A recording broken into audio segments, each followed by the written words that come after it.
Assalamualaikum warahmatullahi wabarakatuh. Halo teman-teman semua, di sini saya Nur Saidah Pratiwi, moderator sekaligus ingin memulai perkenalan nih sama kalian. Jadi di sini saya Nur Saidah Pratiwi dan teman-teman dari kelompok 3 ingin menjelaskan mengenai mitos, pengenalan deduktif, pengenalan induktif, pendekatan ilmiah, dan kelahiran IPA. Di sini kami ingin kelompok 3 beranggotakan dari teman saya Dwi Mutiara Rahma, saya sendiri, Yura Oktaviana, dan Aisyah. Jadi di sini bisa kita mulai untuk penjelasannya. Tapi bentar dulu. Di sini yang menjelaskan bukan saya doang loh. Jadi di sini pertama kita akan menjelaskan mitos yang akan dibawakan oleh teman saya, Kak Dwi Mutiara Rahma. Kemudian pengenalan deduktif akan dijelaskan oleh saya. Begitu juga dengan pengenalan induktif yang akan dijelaskan oleh Kak Yura Oktaviana. Selain itu, pendekatan ilmiah dan kelahiran IPA akan dijelaskan oleh Kakak Aisyah. Jadi bisa kita mulai sekarang? Kan kita udah tahu nih siapa nih yang mau ngejelasin. Yang pertama akan dibawakan oleh Kakak Dwi Mutiara Rahma. Silahkan bisa dimulai untuk penjelasan mengenai mitos. Assalamualaikum warahmatullahi wabarakatuh. Perkenalkan, nama saya Dwi Mutiara Rahma. Di sini saya ingin menjelaskan tentang mitos. Sebelumnya, apa sih itu mitos? Menurut Akomte, bahwa dalam sejarah perkembangan manusia itu ada 3 tahap. Yang pertama, tahap teologi atau tahap metafisika. Yang kedua, tahap filsafat. Yang ketiga, tahap positif atau tahap ilmu. Dalam tahap teologi atau metafisika, manusia menyusun mitos atau dongeng untuk mengenal realita atau kenyataan, yaitu pengetahuan yang tidak objektif melainkan subjektif. Mitos ini diciptakan untuk memuaskan rasa ingin tahu manusia. Dalam alam pikiran mitos, rasio ataupun penalaran belum terbentuk. Yang bekerja hanya daya hayal, intuisi, dan imajinasi. Yang pertama, saya ingin menjelaskan tentang pengertian mitos itu sendiri. Pengertian mitos dibagi menjadi 3. Yang pertama, pengertian mitos menurut Kamus Besar Bahasa Indonesia. Mitos adalah cerita suatu bangsa tentang dewa dan pahlawan zaman dahulu, mengandung penafsiran tentang asal-usul semesta alam, manusia, dan bangsa. Yang kedua, mitos secara umum, yaitu mitos yang menceritakan tentang peristiwa alam, dunia, dan makhluk yang menghuninya.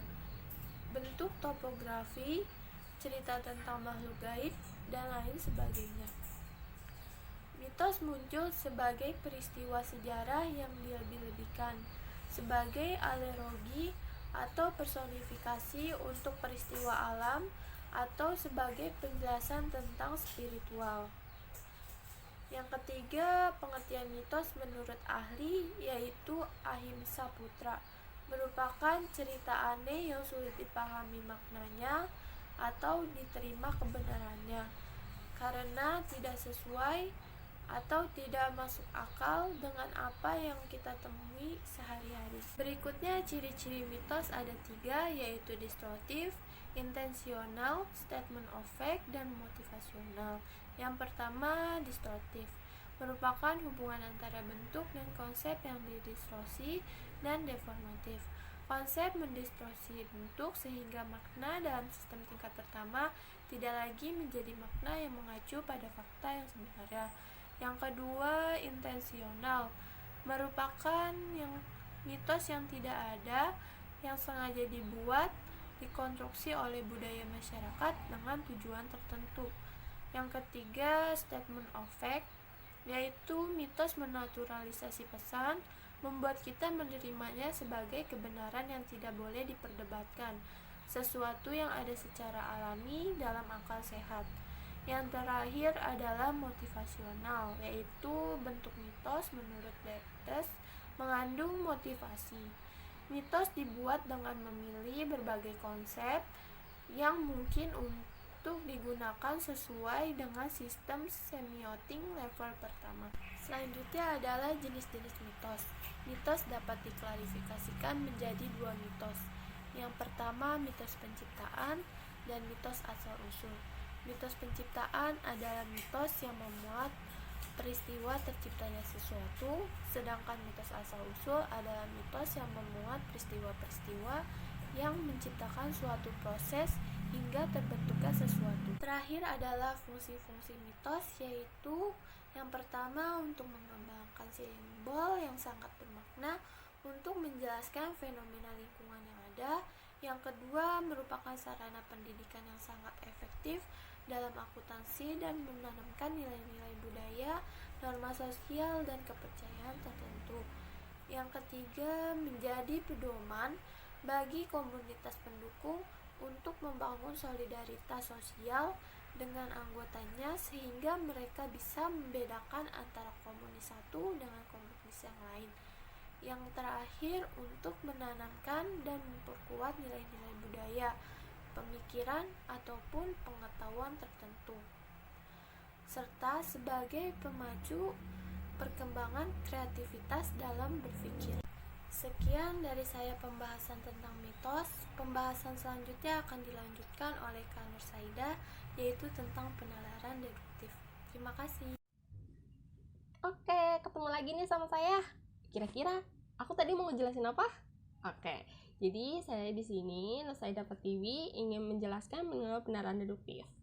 Jadi gini teman-teman, penalaran deduktif adalah suatu kerangka atau cara berpikir yang bertolak dari sebuah asumsi atau pernyataan yang bersifat umum untuk mencapai sebuah kesimpulan yang bermakna lebih khusus.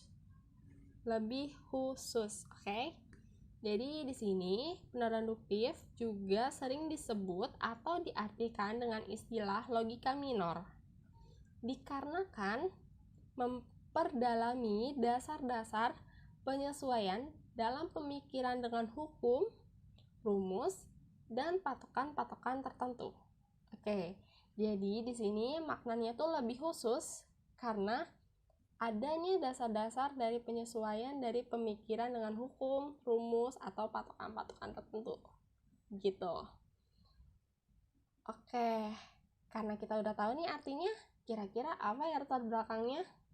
Jadi gini. Penalaran deduktif ini dikembangkan oleh Aristoteles, Thales, Pythagoras, dan para filsuf Yunani lainnya dari periode klasik 600 sampai 300 sebelum Masehi. Jadi di sini Aristoteles menceritakan bagaimana Thales menggunakan percakapannya untuk mendiskusikan bahwa musim panen zaitun pada musim berikutnya akan sangat berlimpah. Karena itu, ia membeli sebuah alat penggilingan zaitun dan memproduksi keuntungan besar ketika panen zaitun yang melimpah itu benar-benar terjadi. Oke, lanjut ke slide 2 nih teman-teman. Jadi di sini aku akan menjelaskan mengenai pola penarikan kesimpulan dalam metode deduktif. Jadi di sini pola penarikan kesimpulan dalam metode deduktif ini merujuk pada pola berpikir yang disebut dengan silogisme. Apa sih silogisme tuh? Oke. Jadi gini, silogisme yaitu bermula dari dua pernyataan atau lebih dengan sebuah kesimpulan. Misalkan ada dua pernyataan A dan pernyataan B. Di sini akan ada sebuah kesimpulan dari kira-kira dari dua pernyataan ini kesimpulannya apa? Apakah D, apakah C? Seperti itu. Yang mana kedua pernyataan ini disebut juga dengan premis minor dan premis mayor. Serta selalu diikuti oleh penyimpulan yang diperoleh melalui penalaran dari dua premis tersebut. Namun kesimpulan di sini hanya bernilai benar jika kedua premis dan cara yang digunakan juga benar, serta hasilnya juga menunjukkan koherensi data tersebut. Jadi nggak mungkin kalau misalkan pernyataannya ada dua, salah satunya salah, ya kesimpulannya juga kemungkinan akan salah. Jadi kita harus bisa mengambil pernyataan yang kedua-duanya ini benar, baru itu bisa disebut dengan kesimpulan yang benar, seperti itu. Di sini, metode ini juga diawali dari pembentukan teori, hipotesis, definisi operasional, instrumental, dan maksud saya di sini operasionalisasi. Dengan kata lain, untuk memahami suatu gejala tersebut, lebih dulu harus memiliki konsep dan teori tentang gejala tersebut, dan selanjutnya akan dilakukan penelitian di lapangan. Misalkan, aduh saya gejalanya batuk-batuk. Nah, kita belum tentu harus bisa langsung mengambil kesimpulan saya sakit. Bisa aja itu sakitnya sakit yang lain. Jadi kita harus bisa mengambil dulu nih untuk konsepnya itu seperti apa, teorinya itu seperti apa. Kemudian langsung bisa dilakukan penelitian di lapangan, tidak bisa langsung mengambil kesimpulan. Nah, dengan demikian, konsep-konsep penalaran deduktif tersebut, konsep dan teori merupakan kata kunci untuk memahami suatu gejala. Nah, di sini juga kita memiliki hukum-hukum silogisme. Hukum-hukum itu terdiri dari dua prinsip. Satu, prinsip silogisme kategori mengenai term. Oke, jadi di sini prinsip-prinsipnya itu ada satu, jumlah term tidak boleh kurang atau lebih dari 3. 2. Term menengah tidak boleh terdapat dalam kesimpulan. 3. Term subjek dan term predikat dalam kesimpulan tidak boleh lebih luas daripada dalam premis. Kemudian 4. Luas term menengah sekurang-kurangnya 1 kali universal. Kemudian di sini yang kedua itu ada prinsip-prinsip silogisme kategori mengenai proposisi. Jadi di sini apa sih prinsip-prinsipnya? Nah, 1. Jika kedua premis afirmatif, maka kesimpulan harus afirmatif juga.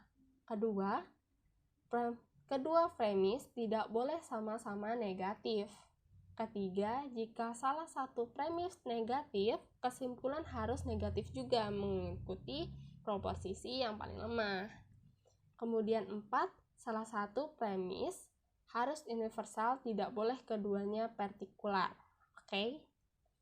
Nah, di sini juga ada bentuk silogisme menyimpang. Nah, apa sih itu? Jadi gini, dalam sebuah praktek penalaran, tidak semua silogisme menggunakan bentuk standar. Bahkan lebih banyak menggunakan bentuk yang menyimpang. Bentuk penyimpangan ini ada bermacam-macam. Dalam logika, bentuk-bentuk penyimpangan ini harus dikembalikan dalam bentuk standar. Jadi nggak boleh nih terus-terusan jadi bentuk penyimpang, harus dikembalikan menjadi bentuk standar. Oke, jadi di sini juga ada pembuktian mengenai deduktif adalah sebuah jalan pemikiran yang menggunakan argumen-argumen deduktif untuk beralih dari premis-premis yang ada yang dianggap benar kepada kesimpulan-kesimpulan yang mestinya benar apabila premis-premisnya benar. Oke, slide 3 ya. Salah, bukan 2. 3 ya, slide 3. Di sini ada contoh penggunaan premis dalam deduksi. Oke, kita kan tadi udah bahas nih, kalau misalkan premis ada 2, premis mayor dan premis minor. Nih, contohnya biar kalian nggak bingung nih, mayor sama minornya itu bedanya apa ya? Gini, contohnya itu premis mayornya itu perbuatan yang merugikan orang lain adalah dosa. Premis minornya menipu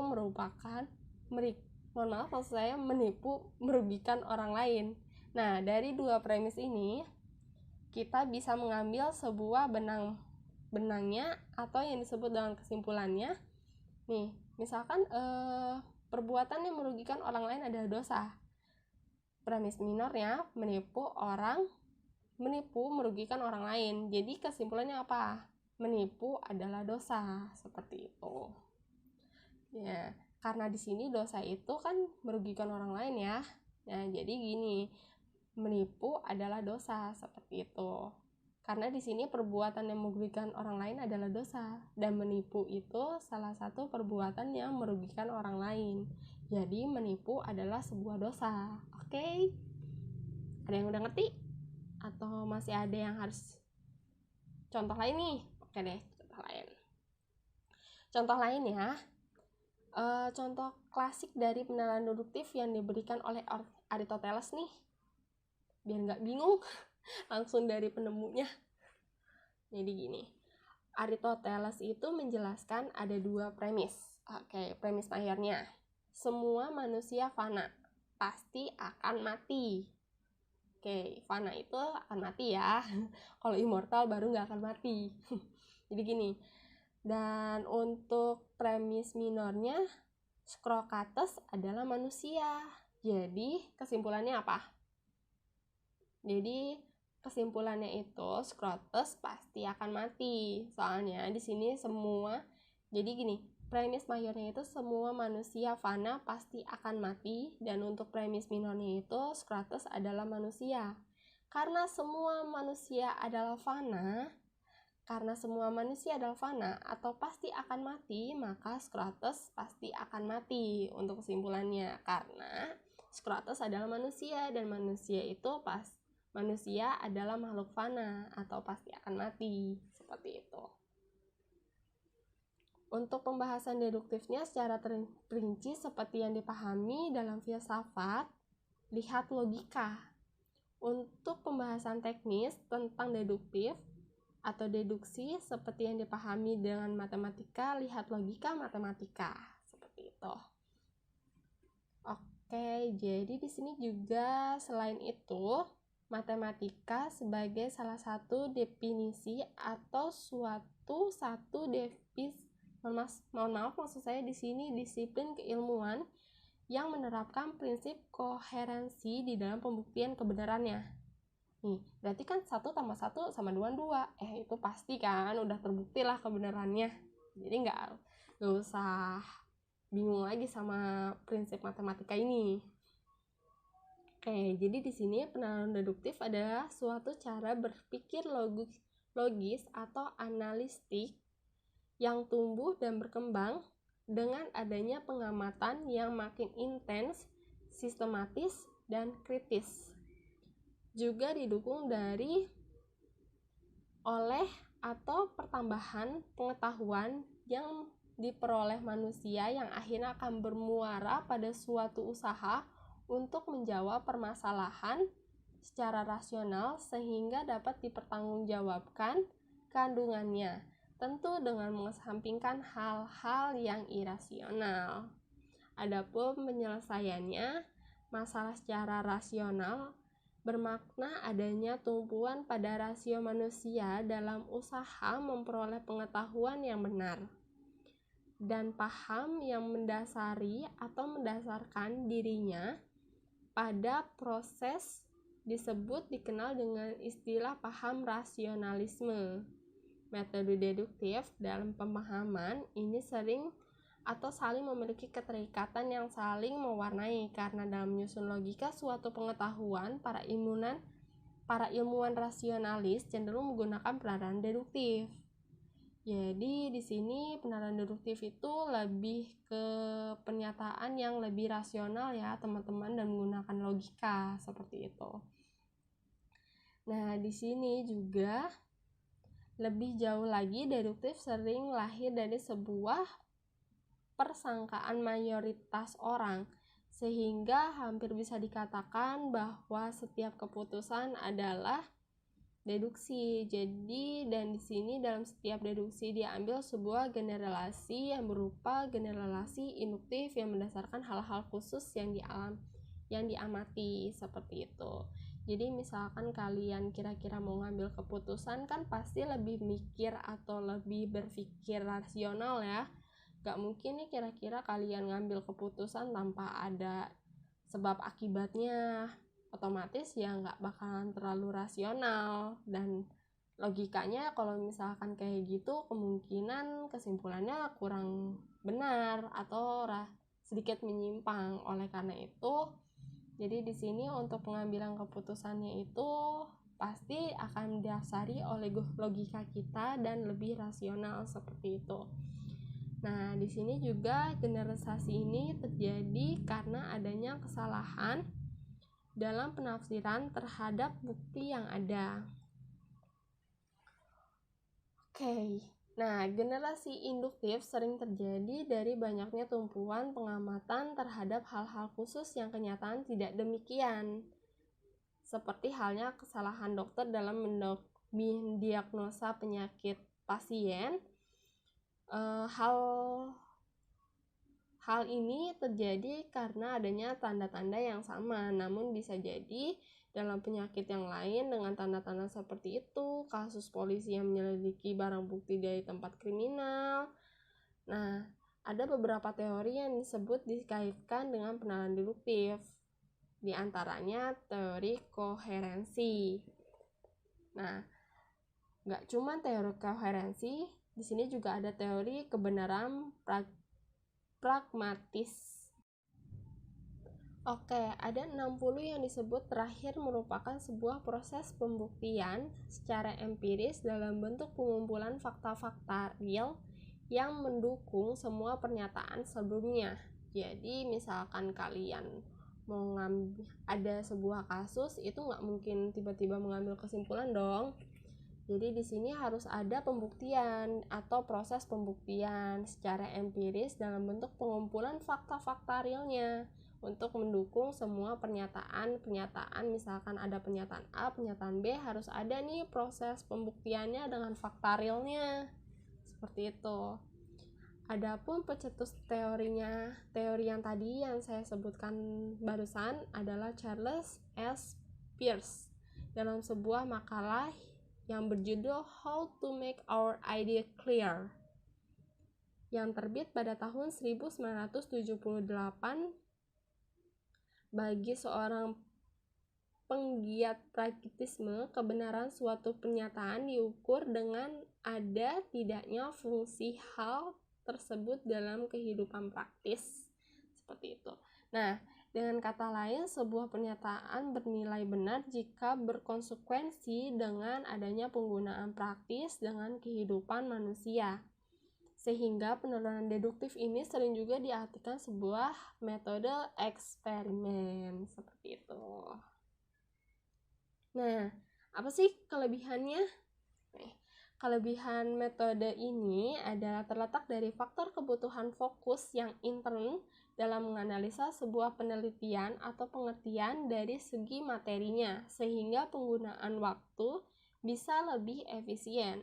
Bahkan dari segi ini atau dari segi lain keterampilan yang digunakan bisa tersusun lebih rapih. Tapi ini bisa terjadi karena poin-poin yang dicapai sudah jelas. Jadi sebelum mengambil kesimpulan, kita udah harus tahu nih, kira-kira yang mau disusun itu poin-poinnya apa aja. Ada poin A, poin B, poin C, poin D, seperti itu. Nah, terlebih pendekatan ini sesuai untuk digunakan dalam proses pembelajaran, seperti halnya guru memberikan penerangan sebelum memulai pelajaran.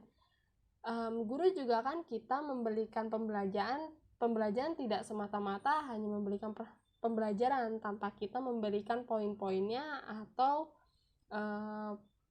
seperti memulai pembelajaran kita kan harus ada RPSS. Nah, seperti itu. Jadi pembelajaran itu sudah ada poin-poinnya. Kira-kira pertemuan 1 mau menjelaskan apa, pertemuan 2 harus sudah menjelaskan apa, pertemuan ketiga kita akan menjelaskan apa, seperti itu. Jadi nggak semata-mata memberikan penjelasan tanpa ada poin-poin yang akan dijelaskan itu apa, gitu. Jadi kita harus ada rencananya terlebih dahulu. Nah, jadi selain itu pada deduktif, kesimpulan merupakan suatu konsekuensi logis dari premis-premisnya. Sehingga pada suatu peneraran yang baik, kesimpulan dapat benar terjadi atau manakala premis-premisnya benar, seperti itu. Jadi seperti yang sudah saya jelaskan, jadi seperti premis tidak boleh misalkan premisnya satu benar, yang satunya salah, seperti itu. Jadi harus dua-duanya benar, baru bisa diambil kesimpulan. Atau kedua pernyataannya itu benar, baru kita bisa mengambil kesimpulan, seperti itu. Nah, ada kelebihan, ada juga kelemahannya. Kita harus tahu nih kelemahan itu apa sih? Oke. Adapun kelemahannya terletak pada aktivitas penarikan kesimpulan yang dibatasi dalam ruang lingkup tertentu. Jadi di sini serta jika salah satu dari kedua premisnya atau bahkan keduanya salah, maka kesimpulan yang didapat berdasarkan premis tersebut juga akan salah. Jadi seperti yang sudah saya jelaskan sebelumnya, jika premis atau pernyataannya itu harus benar, maka kesimpulannya juga akan benar. Jika premis atau pernyataannya itu salah, kemungkinan kesimpulannya juga akan salah. Misalkan satu pernyataannya itu sudah A, yang kedua itu tidak bisa, misalkan pernyataan itu salah jadi B, itu keduanya harus dua-duanya A baru bisa diambil keputusan itu menjadi A, seperti itu. Seperti sebuah kasus kepolisian, misalkan yang satu kita menanyakan ini pelakunya yang mana ya, misalkan saksi A menjelaskan apabila dia ini benar nih, saksi A ini benar menjelaskan apabila pelaku itu adalah A. Nah, namun ada di sini saksi B menjelaskan apabila dia itu berbohong, menjelaskan apabila dia melihat pelakunya bukan pelaku A. Kemungkinan kesimpulan yang diambil juga akan salah. Seperti itu. Jadi yang harusnya pelakunya itu A, namun karena saksi B ini menjelaskan apabila pelakunya bukan A, kemungkinan kesimpulan yang akan didapat juga pelakunya bukan A, seperti itu. Jadi harus keduanya ini sama-sama menjelaskan apabila pelakunya itu A, maka akan didapat kesimpulannya itu A, pelakunya, seperti itu. Baik, jadi di sini kelemahan lainnya itu ada pula kesimpulan yang diambil berdasarkan logika deduktif tidak mungkin lebih luas dari premis awalnya, sehingga sulit diperoleh kemajuan ilmu pengetahuan jika hanya mengandalkan logika deduktif. Selain itu, manakala argumen diuji kebenarannya, maka yang menguji teruji maka harus atau hanya berbentuk atau pola penerarannya, tapi bukan materi premisnya. Jadi benar salahnya premis tersebut tidak dapat diuji. Oke, jadi balik lagi ke yang tadi, saksi A dan saksi B ini untuk kedua pernyataannya itu tidak bisa dibenarkan. Namun kita juga harus melihat lagi fakta-fakta real yang sebelumnya sudah harus bisa membenarkan atau memperkuat pernyataan-pernyataan ini, seperti itu. Tapi pernyataannya nggak bisa diuji kebenarannya, kecuali kalau misalkan ada barang buktinya, seperti itu. Nah, barang bukti tersebut adalah merupakan fakta-fakta realnya. Oke. Untuk selanjutnya, nama saya Yura Oktaviana dengan MPM 20201450327 ingin menjelaskan tentang penalaran induktif. Penalaran induktif adalah proses berpikir untuk menarik kesimpulan berupa prinsip atau sikap yang berlaku umum berdasarkan atas fakta-fakta yang bersifat khusus. Prosesnya disebut dengan induksi. Arti lain dari penalaran induktif adalah proses berpikir logis yang diawali dengan observasi data, pembahasan, dukungan pembuktian, dan diakhiri dengan kesimpulan umum. Konsep dasar dari penalaran induktif yaitu, yang pertama, membuat kesimpulan umum berdasarkan dengan pengamatan, data, fakta yang spesifik atau khusus dengan tujuan untuk generalisasi. Yang kedua, penalaran secara induktif juga kita lakukan ketika kita membuat prediksi tentang apa yang akan terjadi di masa depan berdasarkan hasil pengamatan kita di masa lalu. Penjelasan tentang penalaran induktif. Pengetahuan yang diperoleh berdasarkan penalaran induktif ternyata mempunyai kelemahan, maka muncul pandangan lain yang berdasarkan pengalaman konkret. Mereka yang mengembangkan pengetahuan berdasarkan pengalaman konkret disebut dengan penganut empirisme. Paham empirisme menganggap bahwa pengetahuan benar ialah pengetahuan yang diperoleh langsung dari pengalaman konkret. Menurut paham empirisme, gejala alam itu bersifat konkret dan bisa ditangkap dengan panca indera manusia. Penalaran halusnya dimulai dari yang sederhana menuju yang lebih kompleks. Di dalam penalaran itu, fakta yang didasarkan atas pengamatan tidak boleh dicampur adukan dengan pendapat orang lain untuk melakukan penalaran. Mengemukakan seringkali juga berfaedah, tetapi haruslah ada garis pemisahan yang tegas antara dugaan dan fakta. Yang terutama kita perhatikan di sini ialah gejala alam. Ada gejala alam yang dapat ditirukan oleh manusia, ada juga yang tidak dapat.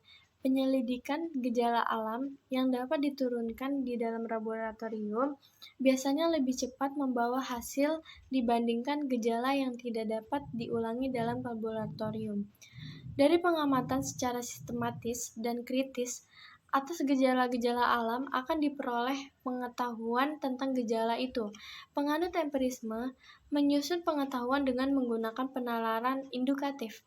Penalaran indukatif ialah berpikir dengan menarik kesimpulan umum dari pengamatan atas gejala-gejala yang bersifat khusus.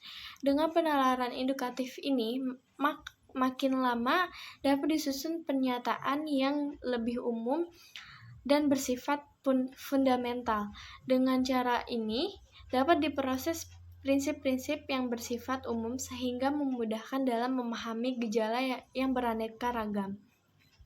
Namun demikian, ternyata bahwa pengetahuan yang dikumpulkan berdasarkan penalaran induktif ini masih belum dapat diandalkan kebenarannya. Misalnya dari hasil pengamatan terhadap anak-anak yang berprestasi tinggi, di beberapa sekolah menunjukkan bahwa semua berhidung mancung. Contoh dari penalaran induktif, yang pertama, di puncak hawanya dingin, di daerah Batu hawanya dingin, di daerah Lembang hawanya juga dingin. Kesimpulannya, di daerah yang letaknya tinggi atau dataran tinggi hawanya akan dingin. Yang kedua, kucing sedang bernafas, kambing sedang bernafas, sapi, kuda, dan harimau juga bernafas. Kesimpulannya, bahwa semua hewan dapat bernafas. Yang ketiga, dimanapun ketika kucing menyeberang dan ada kendaraan yang lewat, kucing terus maju dan tak terhenti. Kesimpulannya, kucing tidak bisa berjalan dengan mundur. Bentuk-bentuk penalaran induktif. Yang pertama yaitu 1.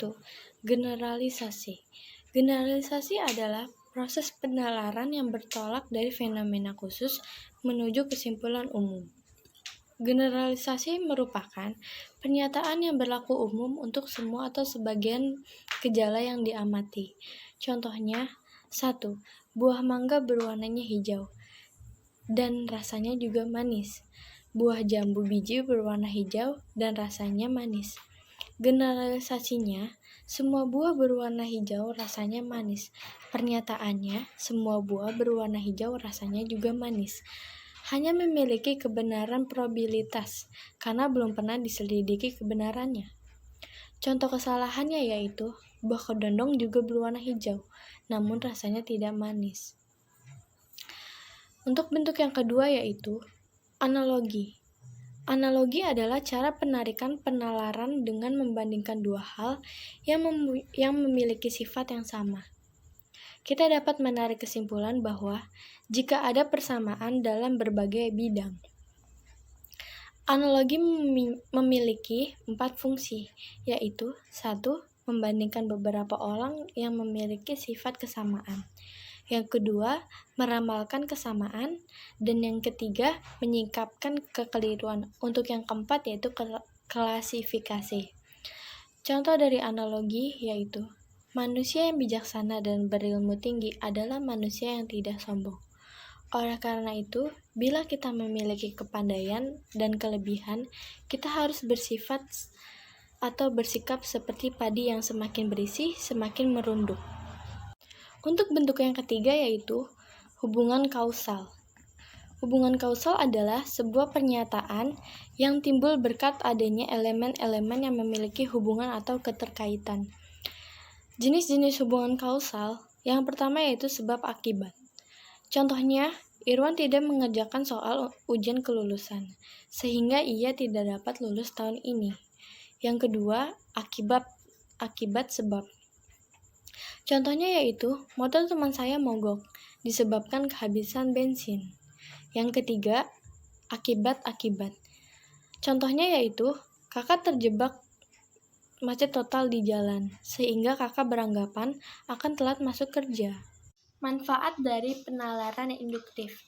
Yang pertama, meningkatkan sensitivitas terhadap variasi atau keberagaman di lingkungan sekitar. Yang kedua, memprediksi event atau kejadian di lingkungan sehingga dapat meminimalkan ketidakpastian. Perkenalkan, nama saya Siti Aisyah dengan NPM 202014500328 ingin menjelaskan tentang pendekatan ilmiah dan kelahiran IPA. Pendekatan ilmiah. Rasa keingintahuan manusia yang besar membutuhkan sebuah jawaban untuk memenuhinya. Salah satu cara untuk memuaskan rasa ingin tahu tersebut adalah dengan melakukan pendekatan ilmiah, sehingga pengetahuan dan jawaban yang diperoleh dapat dipertanggungjawabkan. Pengertian pendekatan ilmiah. Pendekatan ilmiah adalah mekanisme atau cara mendapatkan pengetahuan dengan prosedur yang didasarkan pada suatu struktur logis yang terdiri atas beberapa tahapan kerja, yaitu 1. Adanya kebutuhan objektif, 2. Perumusan masalah, 3. Pengumpulan teori, 4. Perumusan hipotesis, 5. Pengumpulan data atau informasi atau kata, 6. Analisis data, dan 7. Penarikan kesimpulan. Secara sederhana, pendekatan ilmiah yaitu pendekatan disipliner dan pendekatan ilmu pengetahuan yang fungsional terhadap masalah tertentu. Di dalam pendekatan ilmiah, dituntut untuk dilakukan cara-cara atau langkah-langkah dengan tata urutan tertentu pula sehingga tercapai pengetahuan yang benar dan logis. Pendekatan ilmiah menurut Khalid Narbuko untuk dapat berpikir ilmiah maka akan melalui 3 tahap, yaitu 1. Skeptik. Skeptik adalah upaya untuk selalu menanyakan bukti-bukti atau fakta-fakta terhadap setiap pernyataan. 2. Analitik. Analitik adalah kegiatan untuk selalu menimbang-nimbang setiap permasalahan yang dihadapinya, mana yang relevan, mana yang menjadi masalah utama, dan sebagainya. 3. Kritik. Kritik adalah berupaya untuk mengembangkan kemampuan menimbangnya selalu objektif. Untuk ini, maka dituntut agar data dan pola berpikirnya selalu logis. Ciri-ciri pendekatan ilmiah. Menurut Jack Land dalam Arya Susman, berdasarkan sejarah perkembangan ilmu, didapatkan 3 karakteristik utama dari pendekatan ilmiah, yaitu 1. Reductionism. Reductionism adalah pendekatan yang mereduksi kompleksitas permasalahan menjadi bagian-bagian yang lebih kecil, sehingga dapat dengan mudah diamati dan diteliti. 2. Repeatability. Repeatability yaitu suatu pengetahuan disebut ilmu. Bila pengetahuan tersebut dapat dibuktikan dengan mengulang eksperimen atau penelitian yang dilakukan oleh orang lain di tempat dan waktu yang berbeda. Sifat ini akan menghasilkan suatu pengetahuan yang bebas dan subjektivitas, emosi, dan kepentingan. Ini didasarkan pada pemahaman bahwa ilmu adalah pengetahuan milik umum, sehingga setiap orang yang berkepentingan harus dapat memeriksa kebenarannya dengan mengulangi eksperimen atau penelitian yang dilakukan. 3. Refaction. Sifat ini mensyaratkan bahwa suatu ilmu harus memuat informasi yang dapat ditolak kebenarannya oleh orang lain. Lahirnya ilmu pengetahuan alam. Mula-mula manusia masih percaya pada mitos yang sekarang hanya dinilai sebagai pengetahuan semu atau pseudoscience. Karena mitos kemudian dianggap tidak memuaskan, maka dicarilah pure science. Objek utama yang difikirkan manusia adalah alam, sehingga lahirlah pengetahuan alam. Kelahiran IPA didasarkan 4 zaman, yaitu 1. Zaman kuno. Pengetahuan yang dikumpulkan pada zaman kuno berasal dari kemampuan mengamati dan membeda-bedakan dan dari percobaan yang sifatnya spekulatif atau trial error. Semua pengetahuan yang diperoleh diterima apa adanya. Belum ada usaha mencari asal-usul dan sebab akibat dari segala sesuatu. 2. Zaman Yunani kuno. Pada masa ini, manusia tidak hanya menerima pengetahuan sebagaimana adanya, tetapi secara spekulatif mencoba mencari jawaban tentang asal-usul dan sebab akibat dari segala sesuatu. 3. Zaman pertengahan. 1. Zaman alkimia. Selain 4 unsur dasar yang telah dikemukakan oleh ahli dari zaman Yunani, ahli-ahli alkimia menambahkan 3 unsur lagi, yaitu air raksa, belerang, dan garam.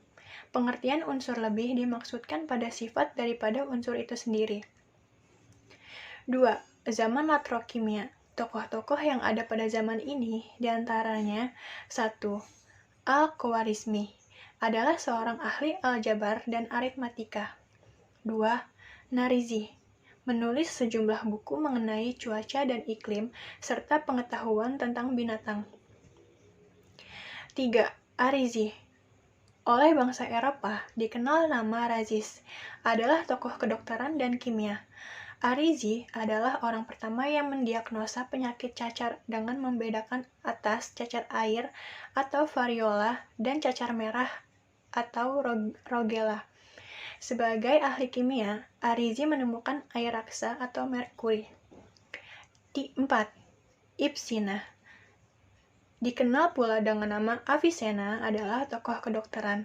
Bukunya Al-Qanun fit Tibb atau Pedoman Kedokteran adalah buku terluas yang dipergunakan dalam dunia kedokteran. Karya-karyanya yang lain sebanyak 170 judul diterjemahkan dalam bahasa Latin. 4. Ada zaman modern.